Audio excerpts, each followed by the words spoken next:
বাক্য না গুরুর কাছ থেকে আমরা বাক্য পাই, আর না শাস্ত্রের বাক্য আমরা মানি, না সাধুগুরু বৈষ্ণবের কথা আমরা মানি।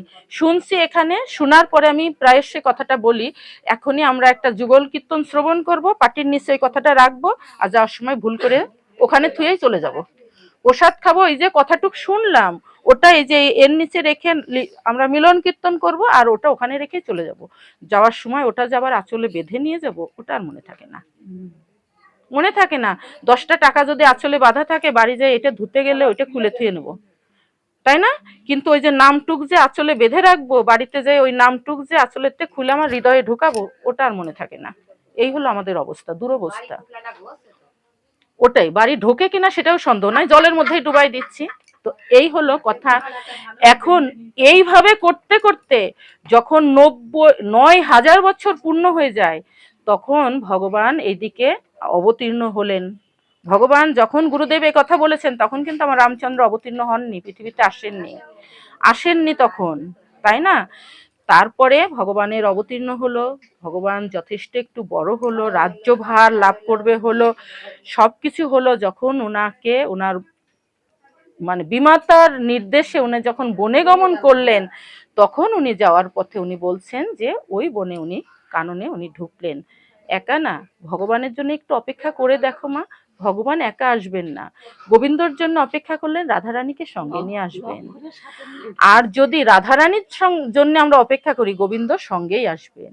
তো রামচন্দ্রের জন্য অপেক্ষা করেছিলেন, সেখানে শুধু রামচন্দ্র একা যাননি, জগৎ জননী সীতা মা ছিলেন, ভক্তির পরাকাষ্ঠা লক্ষণ ছিলেন সেখানে। 3জনই কিন্তু সেখানে। যখন রামচন্দ্র ওই বনে গমন করলেন, তখন সমস্ত আর যারা সাধকরা ছিলেন, তারা সবাই অপেক্ষা করেছিলেন যে রামচন্দ্র আমার কুটিয়াতে আসবে।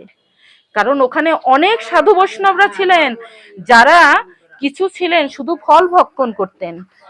তারা ভাবলেন যে আমি তো কোনো সাকার গ্রহণ করি না, নিশ্চয়ই ভগবান আমার কুঠিয়াতে আসবেন, কারণ আমি শুধু ফল ভক্ষণ করে জীবন ধারণ করি।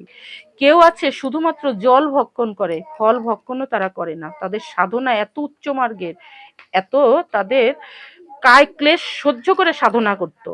আমি শুধু জল সেবা করি, তাহলে ভগবান আমার কাছে আসবে। যার যে সম্বল ছিল, তারা সেটা নিয়েই গর্বিত ছিল যে ভগবান রামচন্দ্র আমার কাছে আসবে। কোন কোন সাধক ছিলেন, তারা শুধুমাত্র বায়ু ভক্ষণ করতেন, জল ফল কিছুই করতেন না। তিনি নিঃশ্বাসের সাথে শুধু বায়ু ভক্ষণ করে বেঁচে থাকতেন আর সাধন করতেন। তিনি ভাবতেন আমি তো শ্রেষ্ঠ, আমার কাছে আসবে। কিন্তু রামচন্দ্র যখন ওখান দিয়ে যাচ্ছেন, কোনো কুঠিয়ার দিকে ফিরেও তাকাচ্ছেন না।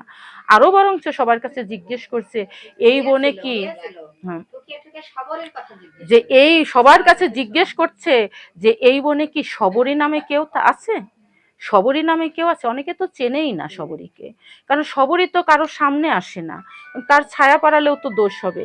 রাতের অন্ধকারে তিনি স্নান করে, রাতের অন্ধকারে তিনি কোনো, ওখানে একটা মাত্র সরোবর ছিল, সেখানে উনি যেতেন না।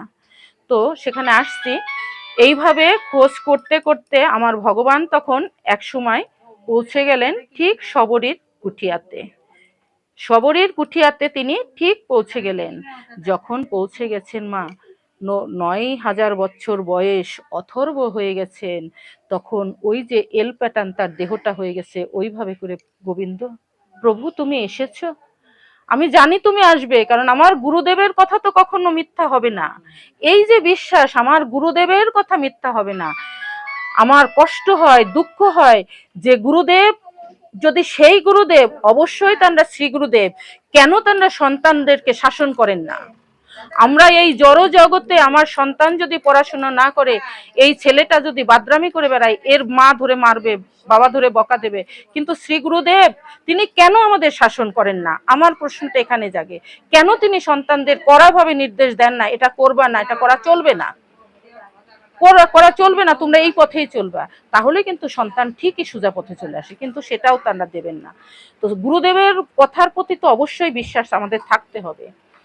তো তখন আমার শবরী নয়ন জলে আমার রামচন্দ্রের চরণ ধৌত করেছিলেন, আর ওই প্রসাদগুলো সেবা করার জন্য ভগবানকে সেবা দিয়েছিলেন। তাহলে দেখো মা, ভগবান পাওয়ার জন্য কি দরকার? দরকার অপেক্ষার, তাই না? গুরু বাক্যকে আশ্রয় করে, সাধু গুরু বৈষ্ণব বাক্য, শাস্ত্র বাক্য, এদেরকে আশ্রয় করে, কারণ শাস্ত্র তো সাক্ষাৎ ভগবান, যেটা প্রথমেই বলে নিলাম যে ভাগবত সাক্ষাৎ ভগবান। তো ভাগবত বাক্যকে, গীতা আর ভাগবত কিন্তু আলাদা না। গীতা হচ্ছে আমাদের সংবিধান, মানব জীবনের সংবিধান, আর মানব জীবনের দিক দর্শন হচ্ছে ভাগবত। তাই না? সংবিধান উপেক্ষা করে যেমন জীবন হয় না, আবার জীবন না থাকলে সংবিধান কি কাজে লাগবে? তা আগে সংবিধান, তারপরে জীবন। তো সংবিধানকে আশ্রয় করেই আমাদের মানব জীবনে চলতে হবে, মানব জীবনের দিক দর্শনকে ঠিক রেখে। এই দিক দর্শন শিক্ষা দেয় হচ্ছে ভাগবত শাস্ত্র। তো সেই দিন আমার সবরই কিন্তু ভগবানকে পেয়েছিল শুধুমাত্র গুরুবাক্যকে বিশ্বাস করে, অপেক্ষার জোরে। কিন্তু ভগবানকে উনি যখন পেলেন, তখন উনি না হয় উদ্ধার হয়ে যাবেন, ভগবানকে দর্শন করলে আর তো এই জড়জ্বালা থাকে না। কিন্তু ভগবানের তখন কি কাজ দেখো মা, ভগবান কি শুধু ভক্তকে উদ্ধারই করবেন? না, ভগবান চান আমার ভক্তকে আমার মাথার উপরে রাখতে। ভগবান কিন্তু তার ভক্তকে সবসময় উপরে ধারণ করতে চান। এই জন্যই তুলসী মঞ্জরি দিয়ে আমরা ভগবানের মালা গেঁথে গলায় পরাচ্ছি, ভগবানের মাথায় আমরা মুকুট বানিয়ে তুলসীকে পরাচ্ছি। কেন রে বাবা? তুলসী তো কৃষ্ণ প্রেয়সী, তার সেবিকা। তুলসীর স্থান তো চরণে, তাই না? তুলসীর স্থান চরণে, কিন্তু আমরা কখনো মস্তকে দিচ্ছি, কণ্ঠে দিচ্ছি। কেন দিচ্ছি?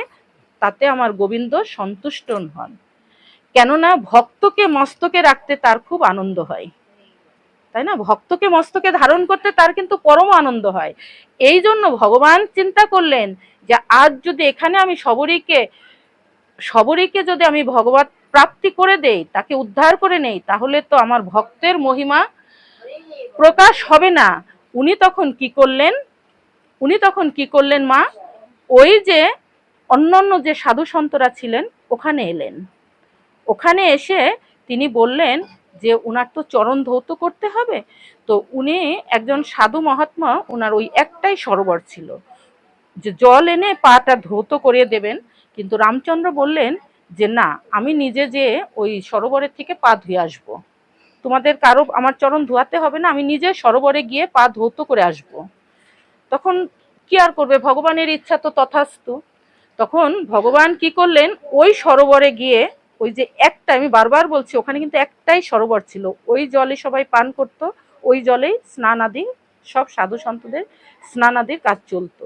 ভগবান ওখানে চরণ ধোয়ার জন্য ওই সরোবরের জলে যেই না পাটা রেখেছেন মা, অমনি সরোবরের জলটা অপবিত্র হয়ে গেছে, পোকা হয়ে গেছে, সঙ্গে সঙ্গে পুজ রক্ত হয়ে গেছে, পুরো জল তখন রক্তর মতো, পুজ রক্তর মতো দুর্গন্ধময় হয়ে গেছে। মাগো, যে ভগবান, সে যদি কোনো সরোবরে পা দেয়, তাহলে কি ওই জল দুর্গন্ধ হবে? জলে পোকা হবে মা? তখন তো অন্যান্য যারা যত যত সাধু সন্ত ছিল ওখানে, সবাই এক বাক্যে স্বীকার করলো এ ভগবান না, আমরা ভুল করেছি। এ যদি ভগবান হয়, তাহলে ওই চণ্ডালিনী সবরীর গৃহে কে যায়, তার তোলা ফল কে সেবা করে? এ যদি ভগবান হতো, তাহলে ওই চণ্ডালীর গৃহে যেত না। আর এ যদি ভগবান হতো, তাহলে আমাদের এই সরোবরের জলের এরকম দুরবস্থা হতো না। হতো কি? এ ভগবান না। সবাই কিন্তু মেনে নিল এ ভগবান না, সবাই মেনে নিল। আমার সবরীও কিন্তু সেখানে এসছিলেন, দূরে দাঁড়িয়ে এই দৃশ্য সবরী দেখছিলেন, কিন্তু সবাই সবরীকে লক্ষ্য করে নাই। কিন্তু আমার অনাদি আদি গোবিন্দ, আমার সর্বদ্রষ্টা গোবিন্দ, তিনি তো জানেন, তিনি কিন্তু জানেন যে সবরী অদূরে দাঁড়িয়ে আছে, একটা বৃক্ষের আড়ালে দাঁড়িয়ে আছে। সবরী এই দৃশ্য দেখছেন, বৃক্ষের আড়ালে সবরী দাঁড়িয়ে আছেন। আমার গোবিন্দ কিন্তু এটা জানেন, ভগবান রামচন্দ্র কিন্তু এটা জানতেন, এবং তিনি দেখতেও পাচ্ছিলেন। তিনি তখন কি করলেন, আর সবাই তো প্রমাণ করেই ফেললো, এক বাক্যে স্বীকার করেই ফেললো। তাই মা, আমরা যতই এই আবেশটা ধারণ করি, আবেশ ধারণ করলেই আমি বড় কিছু, এমনটা না মা, এমনটা না। কার ভিতরে কি আছে আমরা কিন্তু জানি না।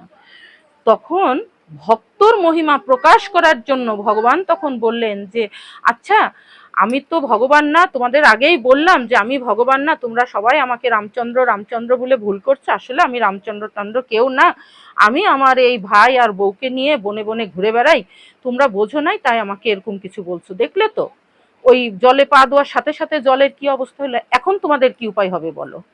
তোমরা কি বা খাবে আর কোন জলেই বা তোমরা স্নান করবে? কি উপায় হবে? কি করা যায় এখন? সবাই ওখানে, তোমরা তো সাধু সন্ত, তোমরা দেখো না ভালো করতে পারো নাকি, তোমরা তোমাদের চরণটা দাও, দেখো যে যত সাধু সন্তই আছে ওই সরোবরের জলে পা দিচ্ছে, হাত দিচ্ছে, মন্ত্রপুত করছে, কমণ্ডলের জল ঢালছে, জল আর শুদ্ধ হচ্ছে না। তখন ভগবান কি করলেন, যে ওই দেখো না অদূরে অদূরে এখানেই ভজন করে শবরী নামে একজন দাঁড়িয়ে আছে, উনাকে নিয়ে আসো, উনাকে নিয়ে আসো। আমার মনে হয় উনি যদি এই জলে পা রাখেন তাহলে এই জল শুদ্ধ হবে। আমার মনে হয় তখন ওই সাধু সন্তরা কি মানবে যে যেই জল আমরা শুদ্ধ করতে পারলাম না, আমরা এতগুলো সাধু সন্ত আমাদের কমণ্ডলের জল দিয়ে, মন্ত্র দিয়ে, আমাদের চরণ দিয়ে এই জল শুদ্ধ করতে পারলাম না, ওই চণ্ডালিনী সবরই পারবে এই জল শুদ্ধ করতে? তখন অগত্যা কেউ কেউ তাদের ভিতর থেকে বলছে যে উনি যখন বলছে তাহলে দেখুন, তখন কিন্তু আর ভগবান জ্ঞান নেই কারো। রামচন্দ্রের পর থেকে সবার ভক্তি উঠে গেছে। ভক্তির যদি এই অবস্থা হয়, ভক্তির যদি আমাদের এই অবস্থা হয়, আমি ভগবানকে আরাধনা করি, আমার একটা বিপদ হলো, ভগবানকে ডাকছি, বিপদ থেকে রক্ষা পেল না, আমার উপযুক্ত একটা ছেলে আমার চোখের সামনে মারা গেল, ধত্তরি ভগবান, কিসের ভগবান? ভগবান আমার এই বয়স্ক ছেলে, উপযুক্ত ছেলেটা মেরে ফেললো, ভগবান, ও ভগবান টগবান কিছু না, উঠাই তো, শিকাই উঠাই তো, বলি না আমরা এরকম? তাহলে বিশ্বাস যদি এইরকম হয়, আমাদের বিশ্বাসটা যদি ব্যবসায়ন্তিকা হয়, তাহলে গীতায় তো বারবারই ভগবান বলছে যে তোমার বিশ্বাসটা সুদৃঢ় হয়। তাহলে এই যে বিষয়টা হলো, আমাদের বিশ্বাসটাকে সুদৃঢ় করতে হবে। এই যে পুরুষোত্তম মাস, এই যে বৈশাখ মাস উদযাপন করলাম, আমাদের বিশ্বাসটা সুদৃঢ় করতে হবে। তখন সবাই তাদের ভিতর থেকে কেউ কেউ বললো যে বলছে যখন দেখাই যাক কি হোক, জল তো নষ্ট হয়েই গেছে, আমরা তো এই কারণে আর ভজন করতে পারবো না, কারণ জল নেই তো আমাদের জীবন নেই, তাই না? তাহলে এখান থেকে আমাদের চলে যেতেই হবে। তা উনি যখন বলছে দেখো না কি হয়, দেখো ওই চণ্ডালিনীর পা দিলে যদি ভালো হয় তো ভালো কথা, না হলে তো আমরা বুঝবো যে ওই চণ্ডালিনী সত্যি চণ্ডালিনী, ও যা কিছু ভগবান ভগবান করে ও ভেল করে, কথা আছে না, ও ভুল করছে। কেউ একটু ভক্তি পথে গেলে দেখো না, ও একটা মানে দিন রাত মালা নিয়ে ও একটা ভেল করে লোক দেখাচ্ছে, এরকম কথা বলি না আমরা? তো তখন ওই শবরীকে সবাই যে বলছে, শবরী কি সেখানে আসে? সবার যেখানে চরণ ছায়া পড়ছে সেখানে তো, সেখানে সে আসবে না, কারণ সে তো কারো তার চরণের ওই ছায়ায় চরণ লাগবে। তখন সবাই যখন অনুরোধ করলো, তখন উনি বলছেন যে আপনারা সবাই সরে যান, কারণ আমি গেলে তো আমার ছায়াটা আপনাদের গায়ে পড়বে, তখন আমার অপরাধ হবে, আপনারা ওই স্থান সবাই ত্যাগ করুন, তারপরে আমি যাচ্ছি। সবাই যখন দূরে সরে গেল, এতটা দূরে যে শবরীর ছায়া কারো না লাগে, তখন সেখানে শবরী যখন ভগবান রামচন্দ্রের নাম স্মরণ করে ওই জলে নিজের চরণ রাখলো, আর জল তখন স্ফটিকবধ হয়ে গেল। আর এরপরে শবরী উপরে উঠে, শবরী তখন স্বধামে ওই ওই অবস্থাতেই ভগবান তাকে স্বধামে প্রেরণ করলেন। তাহলে মা, এই যে উপাখ্যানটা আমরা শবরীর উপাখ্যানটা শ্রবণ করলাম, মাতাজি ভক্তির কথা বলছে, এটাও একটা ভক্তির উপরেই আমরা একটা উপাখ্যান বলার চেষ্টা করলাম। তাহলে এখান থেকে আমরা কি শিখলাম? আমি প্রতিদিন এখানেই ছেড়ে দেই আমার কথা, কিন্তু না, কারণ সারমর্ম আমরা কতটুকু নিলাম? আমরা শাস্ত্র বাক্য মানব, আমরা কম বেশি শাস্ত্র অধ্যয়ন করব, শাস্ত্র অধ্যয়ন করলেই আমরা যে শাস্ত্রী যে হয়ে যাব তা কিন্তু না, কারণ এটা অনেক কঠিন জিনিস। কিন্তু তারপরেও আমাদের যেন